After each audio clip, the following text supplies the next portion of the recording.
Last week we went to Golden Demon and it did not go as planned. Let me tell you what went wrong, the drama surrounding the winners, what can be done better and what we've learned from it.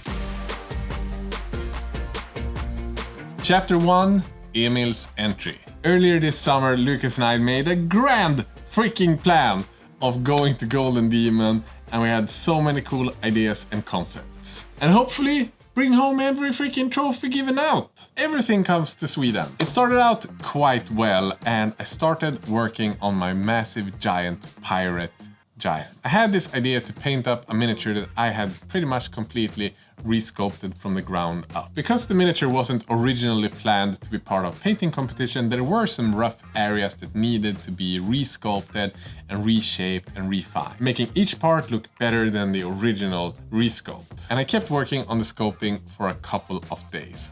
All good so far.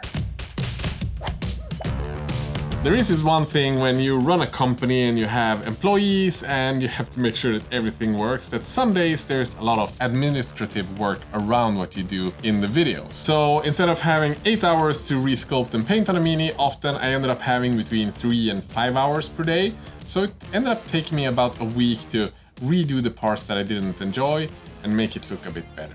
But I managed. So I primed the miniature and started painting. But even with that, problems started showing up. Because once I started painting on the mini, adding a couple of base coats, making the skin look really nice, I found that some areas, even with paint on it, was quite roughly sculpted. And it got me kind of worried. Because at this point, I had estimated that I would have about 5 weeks to do as many entries as I could, and that should be way enough, right? But my big worry was, if the sculpting isn't good enough, does this mean that even if I paint it to the best of my ability, maybe I won't be able to get an award because the sculpted parts aren't looking good enough? So I had enough of a worry that even at this stage, I wanted a second opinion. Luckily, I could call in the local legend Avalorn Miniatures, or as is known by most people, Sven, that has won multiple Golden Demons. Well, first of all, I don't think you need to strip everything, and if you would redo, you can just like fix that specific part. Sand on it? Yeah, sand, like put a little bit of milliput juice and then sand a little bit and then... So you think I should just spend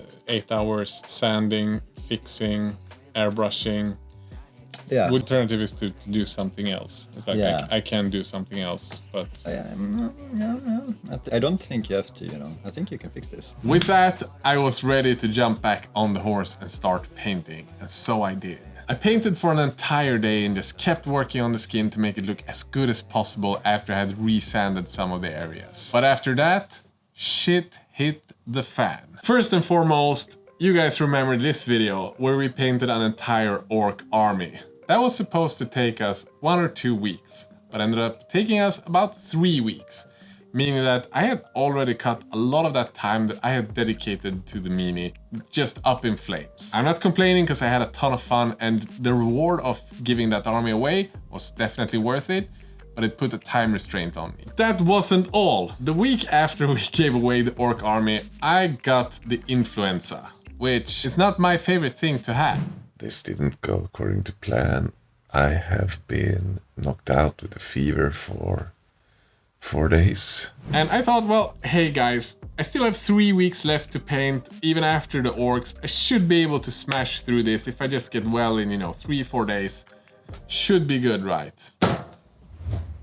It took me over 2 weeks to get back to work. I did manage to get back in the saddle, but with over 2 weeks lost, this means that it was about 2.5 days until Lucas and I would fly to Essen and enter into Golden Demon. A miniature that I had spent 6-7 hours of the total 80 hours I would spend painting on. Can I smash that out in 2 days? Or do I pick something else from my already painted minis and just refine it a little bit? I decided on the second, meaning that I picked up Mollog from Mollog's Mob and started working on him. The good thing with this is that I had paint on pretty much all the parts of the mini. The negative part is that it was just painted as a gaming piece, meaning all areas were pretty rough. But I had some ideas, so I started going ham with the airbrush. Thank God for the new Squidmar Infinity airbrush. It just made life a ton easier, cleaning things up, making the blends a lot smoother, but still keeping a lot of high contrast. I also cut the base apart, put him on a plinth, and re-sculpted the base to at least give the base a little bit of a story as opposed to just putting the wargaming base on top of the plinth. And then reworking him, painting about 5 hours per day for 2 days. That was pretty much what my post-sickness energy allowed me to do. Guys, considering that, I'm ridiculously happy with what I managed to finish. It's far from a perfect mini, but I had an entry. And I think it's time for a grand reveal!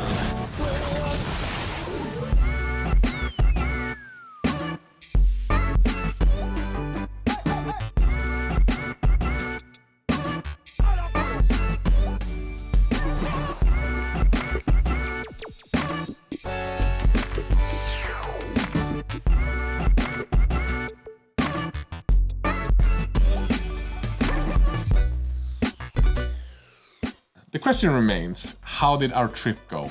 Did I win something? What was the big drama surrounding Golden Demon? Let's talk about it in chapter 2, the event. So, Emil, how awesomely awesome wasn't Essen Spiel? Pretty freaking amazing, I must say. Let's talk about our experience, what happened, all the drama, and maybe I had this idea, we should pick out our maybe 4 or 5 favorite entries that didn't get any trophy on Golden Demon, because I think that there were quite a few that deserved it but didn't get any. So we went there because we wanted to win. Yeah. Yes. Also, we had talked to Vallejo and we were having 2 workshops and some meet and greets around their booth for the event. Why did we do that? Pretty cool, because we released paint sets with them 3 weeks ago. That you can get by following the link down in the video description.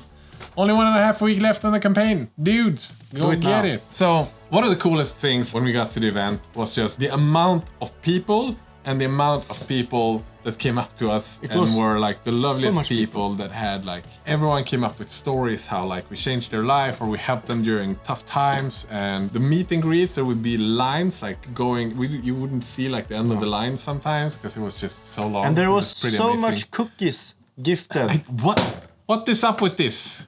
You don't encourage. But yeah, it was pretty freaking awesome. When you're normally with your kids and then you travel somewhere and then everyone knows who you are and it's super nice. We have like 700 people living up here. Yeah, in the entire country.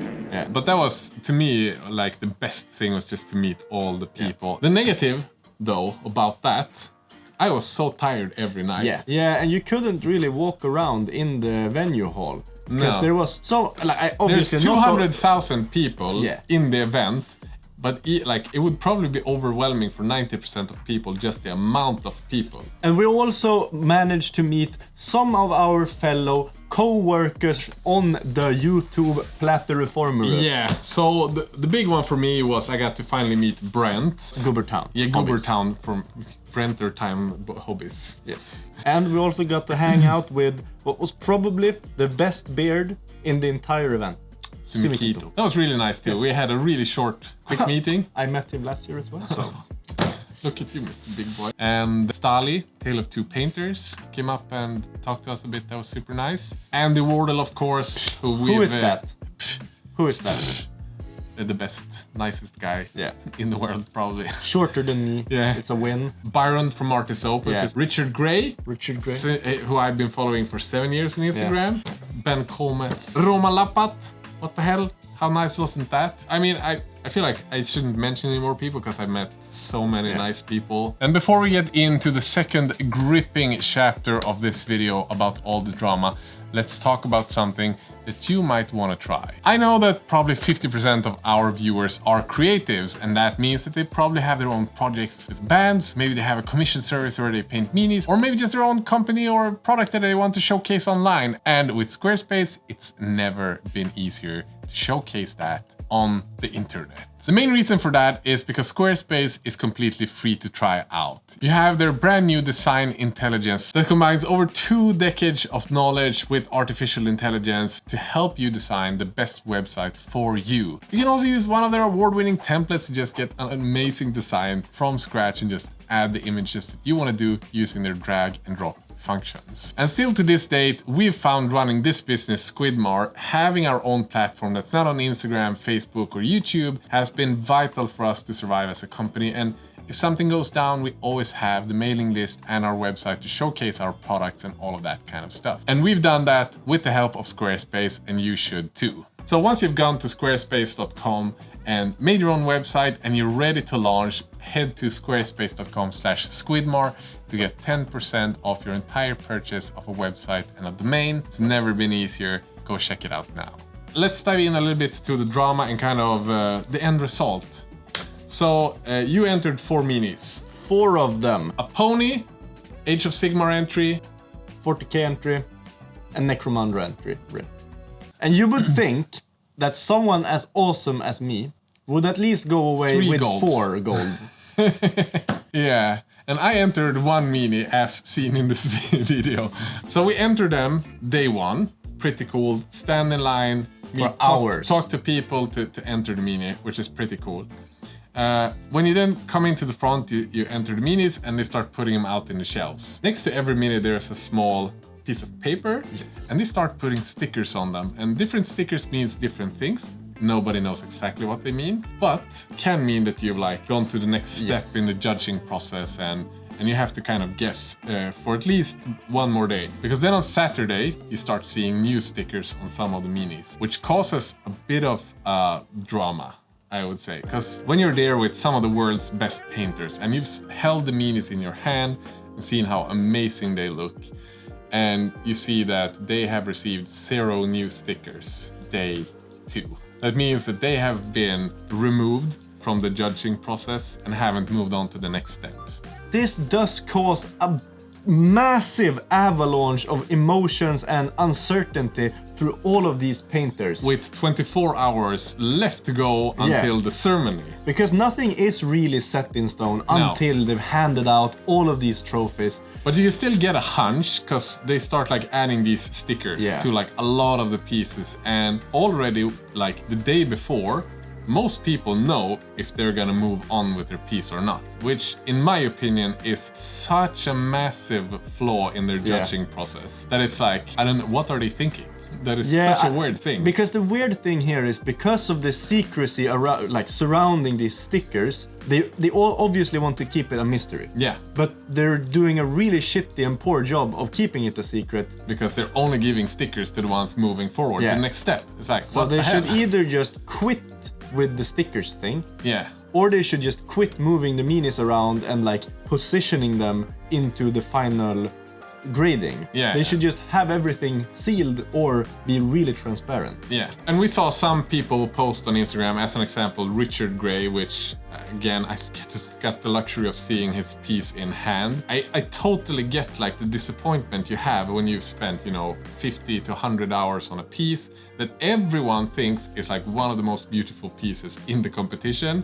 And you already know 24 hours before you're supposed to know if you won or not that you haven't moved on to the next step. Yeah. Which is, to me, it's a bit of a problem. And obviously we can't talk about the judging process. We can't see if it didn't meet any criteria and everything like that. Of course, like that's something out of our knowledge. So we're honestly just from the information we have bringing this forth. But it is a quite shitty feeling 24 hours before, just knowing that nail in the coffin, you're dead. Yeah, and the judging, I mean, it is super subjective, right? So totally depending on who the judge is, they might have different preferences, etc. But I think one of the problems is that you don't really know what that preference is, and we're gonna come to that a little bit more later as well. But one thing that is super positive is the amount of really good entries. It was ridiculously many. Like, I had a big problem because whenever we were around the booth, like, we always met people we either knew or people that wanted to shake our hands and meet us. So it was really difficult to look at entries.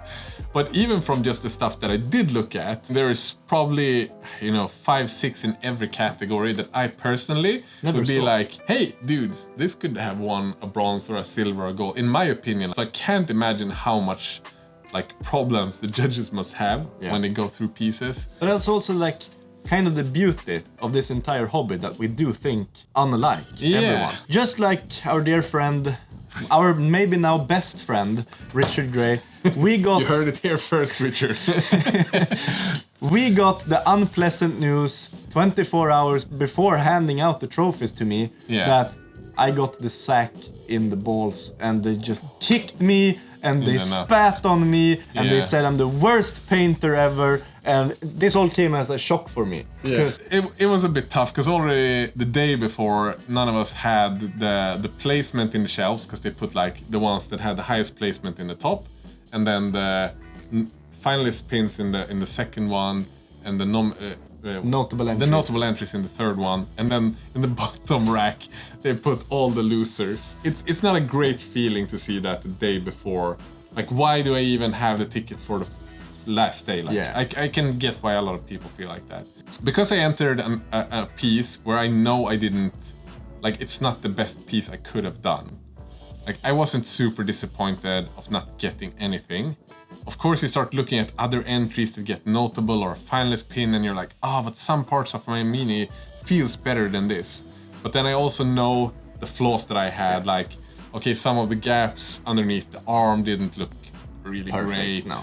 And I know the OSL light that I did feels a little bit like, why do I even have that on the piece? Well, I had it because I did it on the gaming piece 4 years ago. I'm not disappointed I didn't win anything because I know I could have done better. But I feel like if I would have done my best and still would have entered, not got anything, I would have been really disappointed, I think. Yeah, so we can start with the most shocking decision from their entire judging panel. Yeah. And it was in the epic category, where I entered what we have said on the internet is the ugliest mini Games Workshop ever made. It is so freaking ugly. It looks so cursed. I do not know what to do with myself when I look at this mini. But the paint job is the best ever made. But I have a feeling here. They disliked the video we made.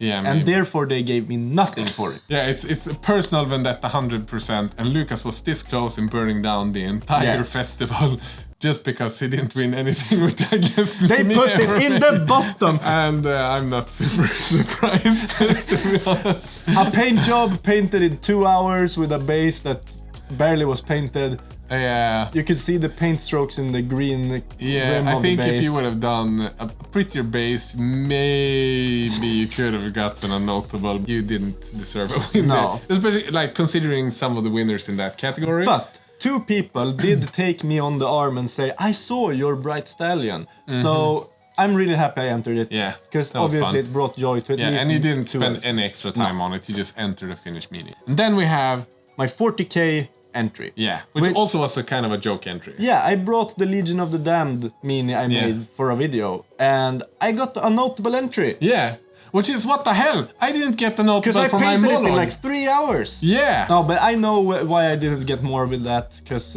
some parts were cool. It is super rough. Yeah. It is such a rough paint job. Like, probably, as I say, even more rough than my monologue. And then we can move on to the one you guys already know about when watching this video. Yeah. My Necromunda entry. And I really liked it. I managed to get a finalist pin, and because of the placing, I know for a fact that they must have liked it at least a little bit. I feel like with that piece as well, you could see why you didn't win. Because the third place winner in my eyes of that category is like straight up my alley in terms of style, but it's so well executed. Every part of it is perfect. It's like I did the good parts. I did a nice concept, a nice scene, nice storytelling, a nice paint job. But every single piece that was on the shelf above mine had done the exact same thing, but slightly better. So I'm really freaking happy with that finalist pin, because this is something new for this year as well. The finalist pins were way harder to get. Yeah. So as opposed to like last year, you had, I don't know, maybe like 40 people in every category. Last year, a lot of the ones that got notable this year got the finalist pin last year because they didn't have the notable. Yeah. So it's a bit skewed, but if you get a finalist pin this year, you've done a really freaking good job. And I think almost, in my opinion, maybe you should add another 10-15 hours to that piece. And re-enter it in a year. Because you're probably not going to do a new Necromunda entry for next year. Or am I? I've already started downloading pictures. Moving on to the 4th and final chance for me to get the Slayer sword that I so desperately deserved. was my Age of Sigmar single miniature Lord of Plagues mini. Yeah. I had done everything correct. I resculpted a cool mini, following an artwork. Yeah. I painted the coolest mini in the entire competition. And I also entered the hardest category in the entire category. I think that might have been one of the big issues. But so here again we can kind of bring into the disappointment when they start like placing out minis early on. Because yours were down at the second lowest shelf. For a good while. Among all the entries that wouldn't even get the finalist pin or a notable it would entry. Get notable. Yeah, it's like, okay, but I look at all the stuff in the notable shelf and Lucas definitely stood out. I look at the stuff above it and I'm like, oh, but damn, Lucas, it's like the creativity and like the highlight placement is on another tier. And then you look at the commended, I'm like, I feel like maybe Lucas deserved to be in the top shelf, but you were like 2 levels below that. Yeah. And then, here, completely random, you stand there looking at where supposedly your mini should stand. And then it's like, no, it's been moved. It's been moved. It's a little bit confusing. But you ended up with a finalist pin and a notable entry on that one too. Of course. Which is, you shouldn't be disappointed. No, if we want to give Games Workshop one little chong on the buttocks, it is to keep everything more under wraps or not at all. Yeah, so pick a lane. Yeah, just because it creates a lot of like stress and disappointments. So, like you destroy the weekend for a lot of people during the entire like. And it kind of ruins a bit of the incentive for a lot of people to go to the award ceremony, which is kind of a bad thing. Yeah, because you want as many people cheering on to the winners as possible. So Lucas, did we go to the award ceremony? No, because we fell asleep. Because I think we both we were like, let's go just grab some food before, and then we were like, okay, I don't have energy to go back to the event. That was kind of the main drama. It's just that like a lot of people just felt snubbed way too early. As always when people win or like some people are not gonna get trophies, there's gonna be drama about that. Like, oh, this piece was so much better, or this just looked like heavy metal, and I don't want to enter that discussion. No, it's completely unnecessary. To me, the main drama is about like disappointing people before they should know that they haven't won. So that was kind of my big one. But kind of to celebrate how many good entries there were, Lucas, let's bring out our top 5 each that didn't win a trophy but should have won a trophy. Lucas and Emil's top 5. Okay, so my number one that I just feel it's the biggest shame of the entire show. Nils Andersen, our country neighbor, brilliant sculptor, brilliant painter. He made a column holding the One Ring inside Mount Doom, and he got so mistreated in my opinion. We don't need to go into that more in detail. Speak about dramas, you can read more about it on his Instagram, but that piece, freaking... I saw it on Instagram good. On the flight going down, and I was like, I'm glad I didn't enter this category. But yeah, he didn't get anything. No. Which brings me to my first pick. I'm not saying it's my number one. Maybe it is. Thibaut Ram has come up as a superstar in the last 3 years, in my opinion, just getting better and better. And his open entry is, in my opinion, probably the coolest open entry in this year's competition. And he didn't place. He had like sculpted from scratch digitally a Gore Grunt in 75mm scale. With the rider and everything. The armor is just amazingly painted. It's such a cool concept, and like the light placement. How can this not be in top 3? It's just, I mean, is it because it's not an original Games Workshop mini this year? We don't know. No one will never know. I feel he got so snubbed. I freaking love that piece. And it's no shade to the open winners. No. But he should have had the second gold. Yeah, exactly. And my second one, we've touched upon him earlier this video. He's my new best friend. Yeah, but we are married, so that's fine. Richard Gray. Yeah. His Eldar... If you just spin around the mini, he's posted images we're probably showing right now on screen as well. But if you spin around, he's done this immaculate freehand of this spider webbing in the spider. Like, it literally doesn't look painted. The miniature does not look painted. I often think that we are decent painters, but then I look at his stuff in my hand and I'm like, okay, this piece, again, should have had second gold. Yes. I mean, God I mean, it's just perfect. Yeah, and if they're not looking for perfection, I don't know what they're looking for. So it's one of those... We are so angry right now. So I have a number 2 that is probably as equal a surprise for you and me that it didn't place, which is Arnau Lazaro. I mean, right? What the fuck, guys? And I don't. This doesn't need any words. Like, perfect technique and making something perfectly neat can lift a piece to another level. To me, this is perfect enough, but just the artisticness and like the atmosphere. He's captured 40K. It's like the best thing I saw over the weekend in terms of atmosphere, and I don't know how that cannot be enough to put you in the top 3. Again, no shade, because it was like the toughest category of them all, but the diorama category, Arnau Lazaro, I am so sorry you did not win this time, but such a good piece. Okay, moving on to my third pick, and I have to choose Tony Garcia's CHK Minis on Instagrams. Just beautiful Nurgle unit featuring the Harbinger of Decay and the Lord of Plagues and Lord of Harps and Lord of Blurgs. It is beautiful, such a wonderful piece. And it's just Nurgle. I liked it a lot. I have nothing to add, it's just beautiful.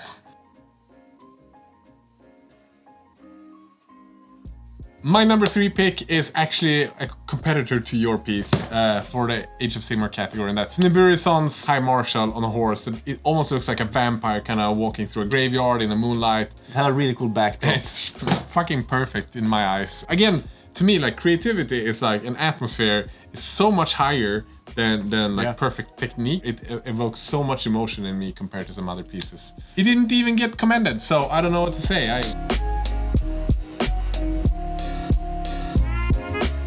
Number 4! My number 4 is my second best friend, Andy Wardell's really funny piece where it's an elven warrior healing this doe that's been damaged in battle. And I don't know, it's just a beautiful piece, nice storytelling, really nice painting. So good. Okay, for my number 4, Lucas, I'm gonna do a speed round with 3 entries that I all think are super creative. I didn't have enough time to look at the technique, so I can't really judge that, but just creativity. Number 1, Javi Paints Underworld's entry. Such a cool piece, lovely colors. Joshka Putgens, his epic entry, just the atmosphere of that piece, mind blown. I feel like I wish I had done that piece. And the third one in my speed round, there was an Underworld's pirate in a boat, rowing the freaking rowboat. Just such an awesome piece. I love it. So speed round done. Time for your last one. Because you have to represent not only Norway, but also Sweden. Yes. And my dear friend Sten Fredin, who made a flawless Age of Sigmar single mini piece. So this is like where the technique is perfect.